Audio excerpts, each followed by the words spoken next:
अस्सलाम वालेकुम जी दोस्तों, कैसे हैं आप सब। उम्मीद करता हूँ सब खैर आफियत से और अच्छे से होंगे, ठीक ठाक होंगे, मज़े में होंगे और अपनी ज़िंदगी को एंजॉय कर रहे होंगे। आज की वीडियो में हम बात करने वाले हैं साउथ अफ्रीका के टूरिस्ट वीज़ा के हवाले से। और ये कंट्री जो है, अगर आप अपनी ट्रैवल हिस्ट्री बना रहे हैं या फिर आपका कोई प्लान है यूरोप में मूव होना या फिर और किसी अच्छी कंट्री का वीज़ा आप लेना चाहते हैं और आप जो है वो अपनी एक ट्रैवल हिस्ट्री बिल्ड कर रहे हैं या फिर आपको वैसे ट्रैवलिंग का बहुत ज़्यादा शौक है और आप अपनी कोई हॉलीडे प्लान करना चाह रहे हैं किसी अच्छी कंट्री के अंदर, तो ये आपके लिए बहुत अच्छी और बहुत ज़बरदस्त कंट्री जो है वो साबित होगी, ट्रैवल हिस्ट्री वाइज भी और वैसे भी, क्योंकि यहाँ पे बहुत कुछ है एक्सप्लोर करने के लिए। हम बात करने वाले हैं आज की वीडियो में साउथ अफ्रीका की। पाकिस्तान से साउथ अफ्रीका का टूरिस्ट वीज़ा हम कैसे ले सकते हैं, क्या क्या हमें डॉक्यूमेंट्स चाहिए, किन लोगों को वीज़ा अप्लाई करना चाहिए और किन लोगों को वीज़ा अप्लाई बिल्कुल भी नहीं करना चाहिए। ओवरऑल इसकी रेशो कैसी है, इसकी अपॉइंटमेंट कैसे मिलेगी, इसकी वीज़ा फ़ीस कितनी है और इसका रिस्पॉन्स टाइम कितना है और बाकी के जो भी इसके लिए एडिशनल डॉक्यूमेंट्स वगैरह रिक्वायर हैं वो सब कुछ क्या हो सकता है। हम मुकम्मल तफसील से आज की वीडियो में बात करने वाले हैं साउथ अफ्रीका के बारे में। तो चलें सबसे पहले हम चेकलिस्ट की बात करते हैं कि साउथ अफ्रीका का टूरिस्ट अगर हमने वीज़ा लेना है तो हमें जो है वो कौन कौन से डॉक्यूमेंट्स रिक्वायर हैं। तो सबसे पहले जनाब आपने साउथ अफ्रीका का जो वीज़ा एप्लीकेशन फॉर्म है, जैसा कि हर कंट्री का एक एप्लीकेशन फॉर्म होता है अपना, तो आपने वो फिल करना है। फिर उसके बाद उसको साइन करना है, ड्यूली सिग्नेचर्स होने चाहिए आपके और एप्लीकेशन को बहुत अच्छे से प्रॉपर एक प्रोफेशनल वे में फिल करना है जो एम्बेसी की रिक्वायरमेंट है। उसके बाद आपका वैलिड पासपोर्ट होना चाहिए जो कि मिनिमम 6 मंथ तक की वैलिडिटी के साथ हो। आपको जो है वो पासपोर्ट साइज बैकग्राउंड जिनका वाइट हो वो वाली पिक्चर्स चाहिए। आपको इंश्योरेंस चाहिए 3 मंथ की। अच्छा, इसकी जो बैंक स्टेटमेंट है वो रिक्वायर होती है, लेकिन मैं रिकमेंड करूंगा कि आप 6 मंथ की जो बैंक स्टेटमेंट है वो सबमिट करवाएं। अच्छा, उसके बाद आपका जो है वो एक बहुत ही प्रोफेशनल जो है वो ट्रैवल प्लान होना चाहिए। जो आपका यहाँ पर्पस कोई भी है वो प्रॉपर क्लियर होना चाहिए कि आप किस पर्पस के लिए जा रहे हैं। उसके बाद आपका आईडी कार्ड, उसके बाद आपकी जो भी ट्रैवल हिस्ट्री है वो वाले पेजेस हो जाएंगे। आपकी फ़्लाइट रिजर्वेशंस होनी चाहिए, आपकी कंफर्म होटल बुकिंग होनी चाहिए। इसके अलावा आपके पास जो येलो फीवर वैक्सीनेशन है उसका सर्टिफिकेट होना चाहिए, वो आप कहीं से भी अपना जो है वो बनवा सकते हैं। बाकी इसके अलावा आपकी जो है एडिशनल डॉक्यूमेंट्स में अगर बात की जाए तो आपके पास आ जाएंगे जो प्रॉपर्टी के डॉक्यूमेंट्स हैं या कोई भी आपके होम टाइज को जो स्ट्रॉन्ग करते हैं वो डॉक्यूमेंट्स रिक्वायर होंगे। अगर आपके फाइनेंस के बारे में बात की जाए यानी कि फाइनेंशियल डॉक्यूमेंट्स में क्या क्या चाहिए, तो अगर आप बिजनेस कर रहे हैं तो उसके लिए आपका एनटीएन, आपका जो टैक्स रिटर्न्स हैं लास्ट 2 से 3 ईयर की वो चाहिए। उन्होंने 1 ईयर की रिक्वायर की हैं, लेकिन मैं रिकमेंड करता हूँ कि आप 2 से 3 साल की जो है वो ज़रूर सबमिट करें।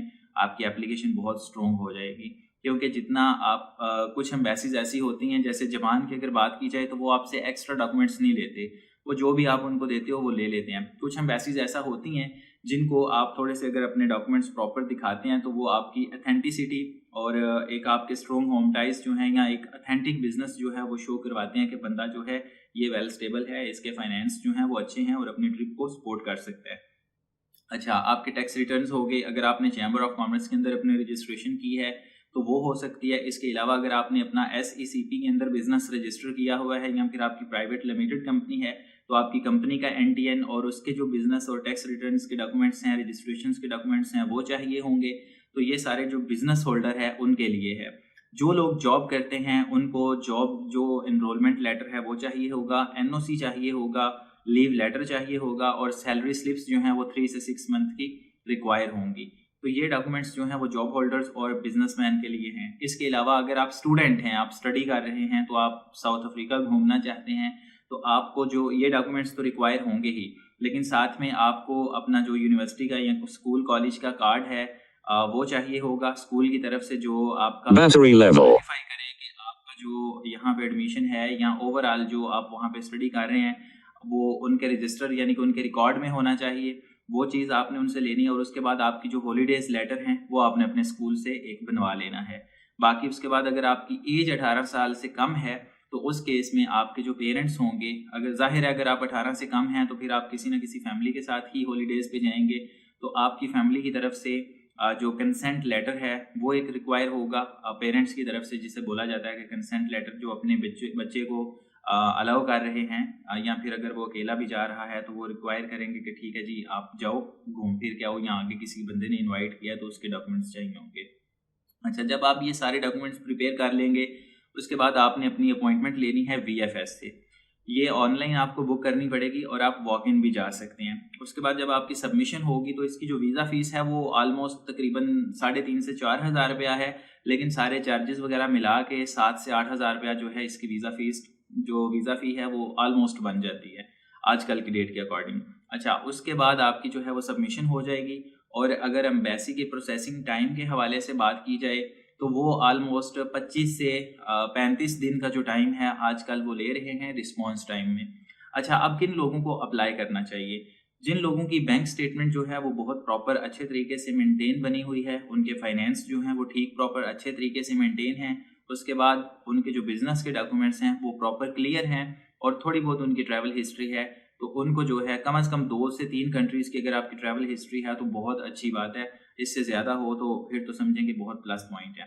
तो आप तब ये वीज़ा अप्लाई कर सकते हैं और ओवरऑल आपका जो क्लोजिंग बैलेंस है वो 12 से 15 लाख तक लाजमी होना चाहिए, इससे नीचे ना हो, क्योंकि ये मेरी अपनी रिकमेंडेशन है कि अगर बैलेंस लो होगा तो आपको पता है कि यार फ़्लाइट की कॉस्ट भी काफ़ी बढ़ जाती है, फिर आपकी होटल बुकिंग भी होगी, तो वीज़ा ऑफिसर सोचेगा कि यार ये काफ़ी जो है ट्रिप इसके लिए कॉस्टली है, तो वो आपको इधर उधर की कोई भी रीज़न दे के तो आपका वीज़ा जो है वो रिफ्यूज़ कर सकते हैं।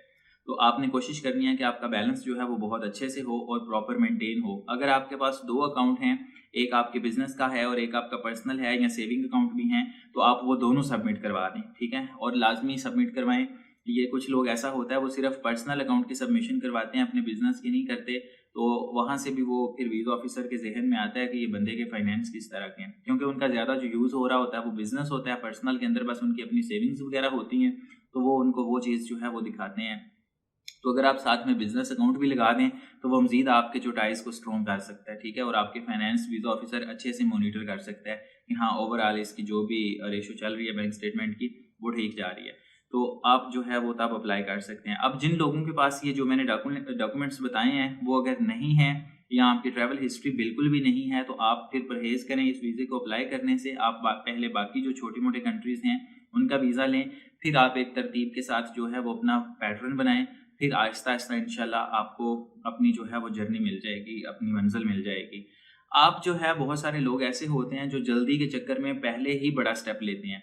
अब 100 में से अगर 2-4 लोगों का लक चल भी जाता है तो वो उनकी किस्मत है।